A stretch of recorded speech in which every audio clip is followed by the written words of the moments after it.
What's up, guys? We're back. So we're gonna work on the 300ZX again today. My wife finally got her project done with the tire.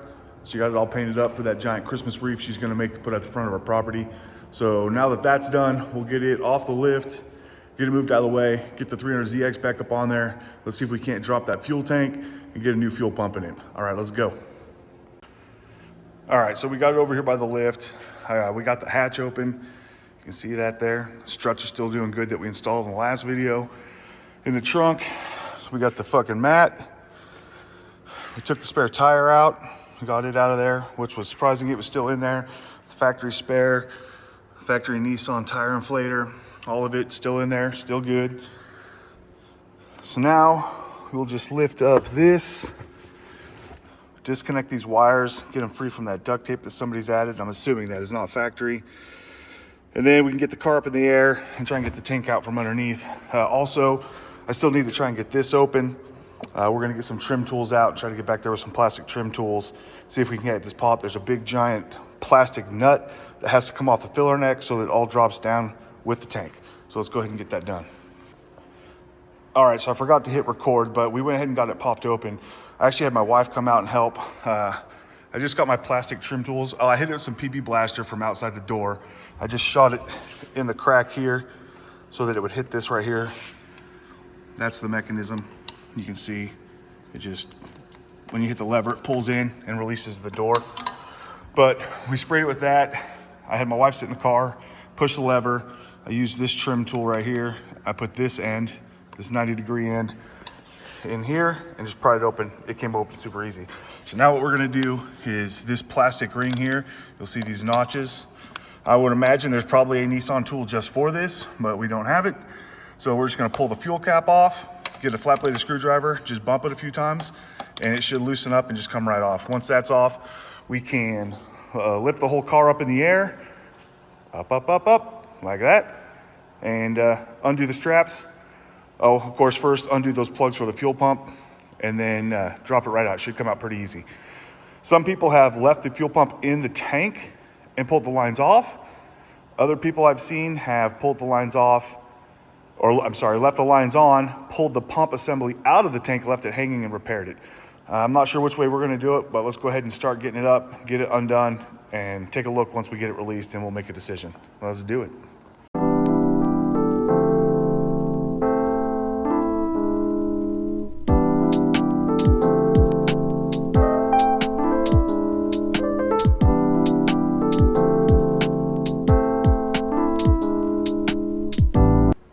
All right, so we got it off. It was kind of a pain in the butt at first. It was on there pretty good. This car's just sat for so long. I tried with a screwdriver, it didn't work. So I ended up hitting it with some PB Blaster, and then I used a oil filter wrench. I have one of these nicer ones that's angled. Yeah, it worked really well. Once I got that on there, it came free pretty easily. You can see it over here. Of course, it was full of dirt and stuff, but there it is. It's just a threaded ring, and that's what holds that in. And then there's a fuel cap. I stuffed a rag in it just to make sure nothing falls in it. And of course, I put it up on the lift and forgot to disconnect the fuel pump wire. That's all right though. We're gonna get under here. I think I'm gonna hit it with a broom and try and get as many of these spiders out from under it because I do not like spiders. And once we're done with that, then we should be ready to drop it down again. And we'll take off that fuel pump wiring harness, lift it back up, and we should be able to take it out. I'll go ahead and show you now. So it just has straps, just like most cars, right?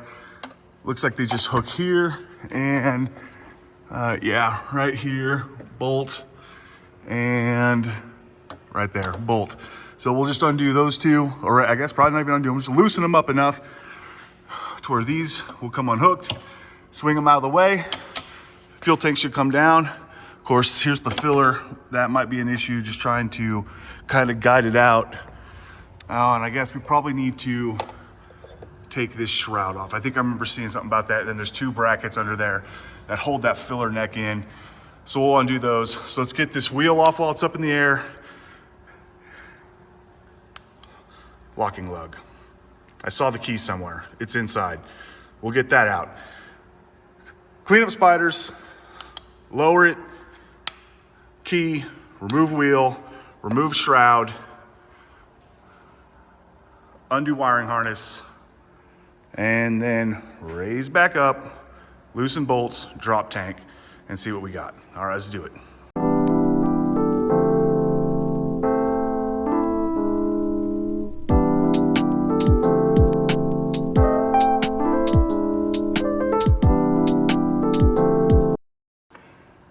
All right, so we got it up there, got it all unplugged under there. We got the wheel off, came off super easy. We were able to find the key. He actually stored it with all the spare tire stuff under there, so we had it. We can see here, we can look at the brakes now, at least in the rear. Looks like pretty good life on the pad still, about halfway done. Of course, a lot of rust because the car's been sitting, but overall, really not that bad.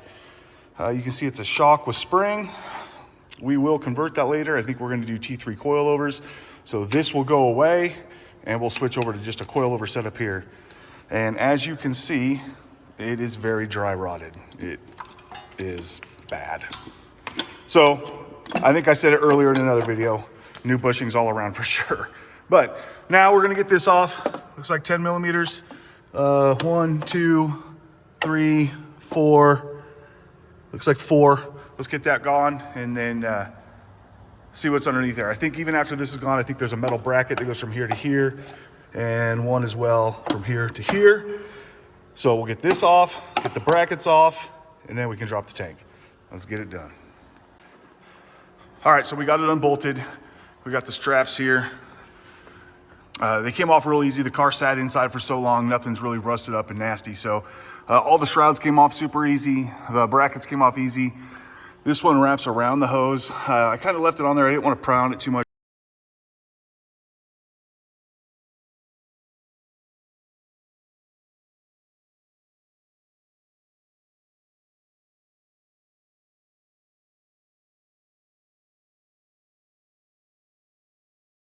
It's easy. And then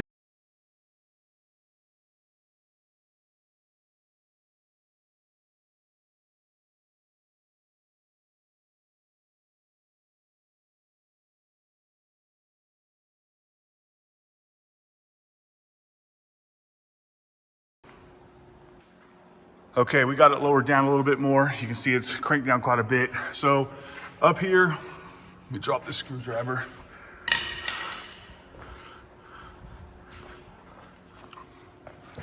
Up here is where those two wires feed through. One is the fuel pump power and sender.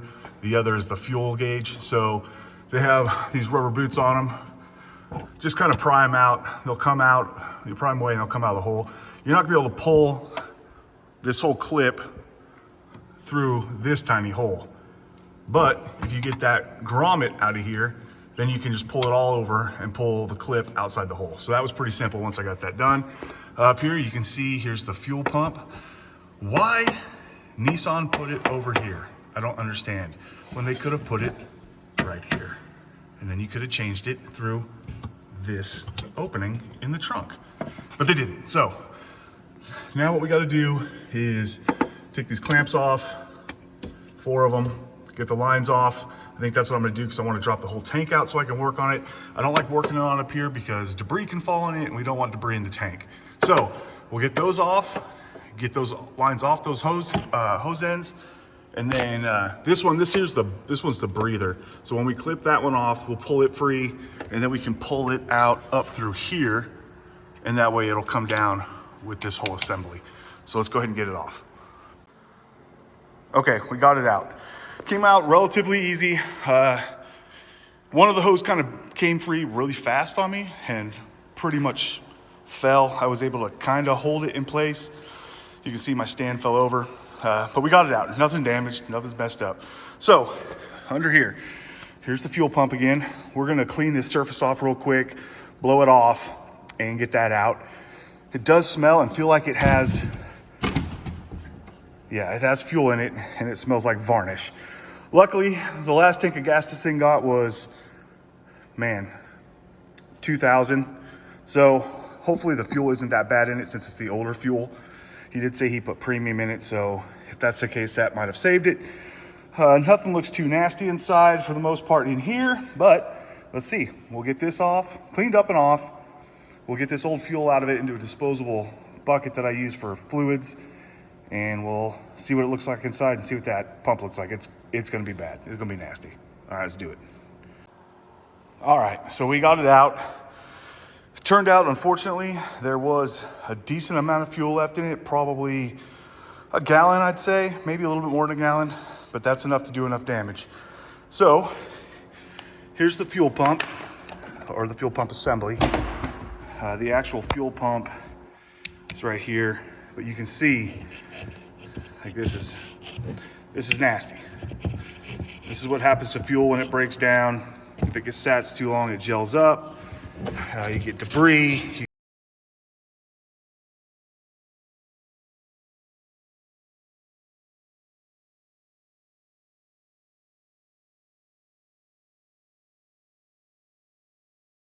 Cleaned up. The house is going to clean up fine. We have a new fuel pump. We'll put the fuel pump in it. All that, not an issue. Easily fixable. So we'll get that done. We're going to probably all do this in the next video. I have some stuff to do today. So my company's Christmas party, and I don't want to miss that. So we're going to cut this video a little short, but in the next video, you'll see it. We'll get this cleaned up. We'll get the new pump in it. That way that's done. However, over here, let's see if you can see it. I got a light. It is sludged up pretty good. I think we can salvage it. It's not a big deal. What we're gonna have to do is get some muriatic acid, get all that out we can. Some muriatic acid, we'll get it sitting in there. That'll get all that stuff kind of eaten away. Pour it out, flush it, get it put back together, and it should be good. This tank should easily be salvageable. So that'll all be in the next video. Also, I have some other stuff that I've ordered, some other parts. So in the next video, we'll try to get it all done in one video. Cleaned, installed, back in the car, all the tune-up parts, maybe try and start it. I know a lot of guys have said, don't try to start it till you do the timing belt. But I mean, why not? We'll see. I'll think about it. But anyways, so that's next. That's what we got planned next. All right, man. So wish we got more done, but as usual, I've said it before, mechanicking, man, 30-minute job turns into a 4-hour job. It is what it is. It never fails. Very rarely do you get something and it goes smooth, you get it done quick and easy. But it's okay. We'll get to working on it. So 300ZX, you'll run again. But if you want to see more videos like this, like, subscribe, share, do all the things, and we'll see you guys next time. Later.